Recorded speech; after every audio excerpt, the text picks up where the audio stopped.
Pernah nggak sih Anda ngerasa ada semacam tarikan antara apa yang otak kita bilang logis sama apa yang hati kita yakini? Antara akal dan iman? Ternyata ya, kita nggak sendirian. Pertarungan ini udah berlangsung ribuan tahun. Apalagi di zaman sekarang kan, di era serba data, serba teknologi, rasanya tuh semua hal harus ada jawaban ilmiahnya, harus rasional. Tapi, apa kita yakin semua hal bisa diukur pakai angka dan logika doang? Nah, untuk ngerti akar perdebatan ini, yuk kita coba mundur jauh, jauh banget ke belakang. Kita terbang ke abad ke-11, di mana ada seorang pemikir jenius yang melontarkan sebuah tantangan yang gemanya, wow, masih kerasa sampai hari ini. Oke, kita mulai dari sini. Biar kita paham karyanya, kita harus kenalan dulu sama dunianya. Siapa sih Al-Ghazali itu dan kondisi zaman pas dia hidup tuh kayak gimana? Dan inilah dia karyanya, Tahafut al-Falasifah. Kalau diartikan, ya kerancuan para filosof. Buku ini tuh bukan buku biasa, ini sebuah game changer dalam sejarah pemikiran Islam. Dan penulisnya, wah, bukan kaleng-kaleng. Seorang intelektual raksasa, ulama, ahli hukum, teolog, dan bahkan seorang sufi. Namanya Al-Ghazali. Jadi, bayangin ya, Al-Ghazali ini hidup di puncak-puncaknya zaman keemasan Islam. Baghdad itu kayak pusat peradaban dunia saat itu, pusatnya ilmu pengetahuan. Tapi dia ngelihat ada satu hal yang bikin dia gelisah. Para filsuf yang saat itu lagi gandrung banget sama pemikiran Yunani kayak Aristoteles, apalagi yang dipopulerkan sama Ibnu Sina, mereka tuh mulai ngerasa kalau akal manusia itu udah cukup buat mecahin semua rahasia alam semesta. Bahkan rahasia soal Tuhan. Nah, disinilah masalahnya, karena kadang-kadang kesimpulan mereka jadi beda sama apa yang ada di Wahyu. Nah, disinilah letak kejeniusan Al-Ghazali. Penting banget buat dicatat, dia itu bukan anti filsafat atau anti akal. Justru sebaliknya, dia pakai senjata mereka, yaitu logika, buat nyerang balik argumen mereka dari dalam. Keren kan? Jadi serangannya tuh spesifik banget, cuma ke 20 poin aja, terutama soal metafisika, ya hal-hal gaib yang menurut dia udah di luar jangkauan akal manusia. Sekarang kita masuk ke intu argumennya. Ini yang paling terkenal dan paling berpengaruh, yaitu kritiknya soal konsep sebab akibat. Coba deh bayangin, kita taruh kapas dekat api. Apa yang terjadi? Ya kapasnya kebakar.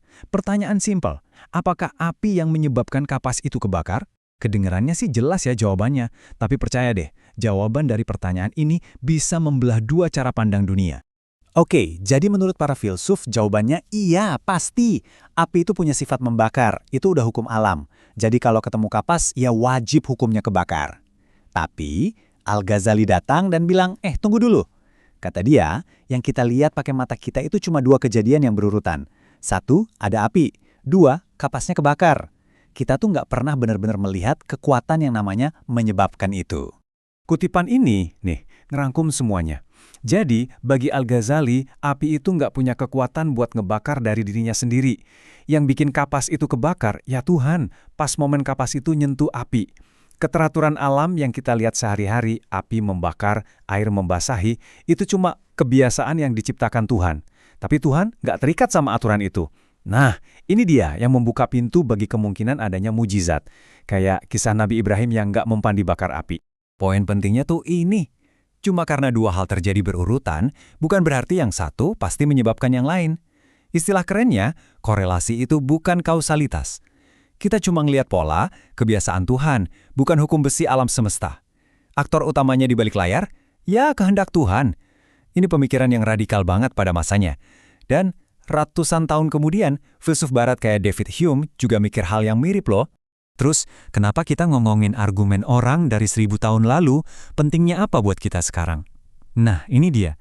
Karena pertanyaan yang dilontarkan Al-Ghazali itu pertanyaan yang sama persis yang kita hadapi hari ini. Cuma bungkusnya aja yang beda. Dulu, Al-Ghazali berhadapan sama para filsuf yang mendewakan akal. Hari ini, kita berhadapan sama keyakinan kalau data, sains, dan algoritma itu bisa menjawab segalanya. Tapi, jangan-jangan ada sesuatu yang penting, yang esensial, yang kita lupain. Oke, kita emang bisa ngukur aktivitas otak waktu orang jatuh cinta, atau detak jantung pas orang lagi berharap. Tapi, apa tumpukan data itu bisa ngejelasin apa itu cinta? Dari mana datangnya harapan? Apa makna penderitaan? Nah, di titik inilah suara Al-Ghazali dari masa lalu kayak berbisik lagi ke kita. Jadi, kalau sains bisa jelasin bagaimana dunia ini bekerja, terus di mana dong tempatnya iman buat ngejelasin kenapa kita ada di sini? Buat Al-Ghazali, ini bukan pertarungan. Keduanya nggak saling meniadakan. Sains dan iman itu kayak dua kacamata yang berbeda, buat ngelihat hal yang berbeda dengan tujuan yang beda juga. Lalu, apa nih pelajaran yang bisa kita ambil dari pemikiran Al-Ghazali? Mungkin ini warisan terbesarnya Al-Ghazali. Pesannya itu bukan jangan pakai akal, tapi pakailah akal dengan rendah hati. Sadarilah kalau ada misteri-misteri di luar sana yang mungkin gak akan pernah bisa kita ukur pakai rumus dan data. Akal itu alat yang super canggih, tapi itu bukan satu-satunya alat yang kita punya. Pada akhirnya, Al-Ghazali meninggalkan kita dengan sebuah pertanyaan abadi. Nggak ada jawaban instannya memang, tapi mungkin justru dalam proses kita mencari keseimbangan itu, kita bisa menemukan pemahaman yang lebih dalam, bukan cuma soal dunia, tapi juga soal siapa diri kita sebenarnya.